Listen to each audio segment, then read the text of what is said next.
ಬೆಳಗಾವಿ ನಗರದಲ್ಲಿ ಲೋಕೋಪಯೋಗಿ ಇಲಾಖೆ ಮುಖಾಂತರ 270 ಕೋಟಿ ವೆಚ್ಚದಲ್ಲಿ ಒಂದು ಫ್ಲೈಓವರ್ ನಿರ್ಮಾಣ ಮಾಡಬೇಕಂತ ಏನು ಜನಪ್ರತಿನಿಧಿಗಳ ನಿರೀಕ್ಷೆ ಇತ್ತು, ಅದಕ್ಕೆ ಸಾರ್ಥಕತೆ ಸಿಕ್ಕಿದೆ.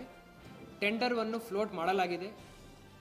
ನಮ್ಮ ನ್ಯಾಷನಲ್ ಹೈವೇದಿಂದ ಒಟ್ಟು ಸಿಟಿ ಒಳಗಡೆ ಬಂದುಬಿಟ್ಟು 2-3 ಅಪ್ ಡೌನ್ ರ್ಯಾಂಪ್ ಕೊಟ್ಬಿಟ್ಟು ನಮ್ಮ ಶಂಕರಾನಂದ ಮಾರ್ಗ್ ಕ್ಲಬ್ ರೋಡ್ ತನಕ ಡಿಸೆಂಡ್ ಆಗಿ ಹರ್ಷ ಕಡೆ ಒಂದು ರೋಟ್ರಿ ಮಾಡೋ ತನಕ ಏನು ಪ್ಲ್ಯಾನ್ ಇದೆ ಅದರದ್ದು ಎಸ್ಟಿಮೇಟ್ ಅಪ್ರೂವಲ್ ಆಗಿ ಟೆಂಡರ್ ಕರೆಯಲಾಗಿದೆ.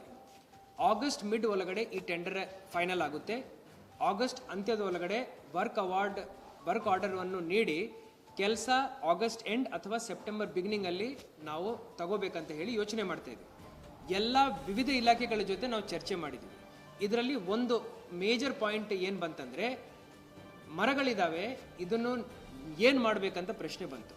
ಸೊ ಟೋಟಲ್ 220 ದೊಡ್ಡ ಗರ್ತ್ ಮರಗಳೇನಿದ್ದಾವೆ, ಬಾಕ್ಸೈಟ್ ರೋಡ್ ಎಕ್ಸ್ಪ್ಯಾನ್ಷನ್ ಮಾಡುವಾಗ 35 ಮರಗಳನ್ನು ಟ್ರಾನ್ಸ್ಲೊಕೇಟ್ ಮಾಡಿದ್ದಾರೆ.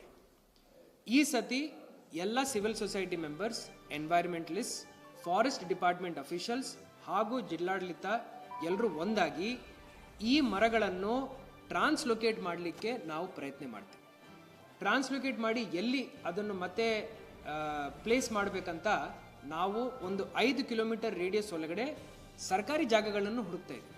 ಉದಾಹರಣೆಗೆ ಯಾವುದೇ ಕಚೇರಿ ಆವರಣ ಇದೆ, ಹಾಗೂ ನಮ್ಮ ಮನೆ ಆವರಣ ಇದೆ, ಅಫಿಷಿಯಲ್ ಕ್ವಾರ್ಟರ್ಸ್ ಆವರಣ ಇದೆ, ಓಪನ್ ಪಾರ್ಕ್ ಲ್ಯಾಂಡ್ ಇದೆ, ಲೇಕ್ ಸುತ್ತಮುತ್ತಲ ಜಾಗ ಇದೆ, ಐಡೆಂಟಿಫೈ ಮಾಡಿ ಕಾರ್ಪೊರೇಷನ್ ಕಮಿಷನರ್ಗೆ ನಾನು ಟೈಮ್ ಕೊಟ್ಟಿದ್ದೀನಿ.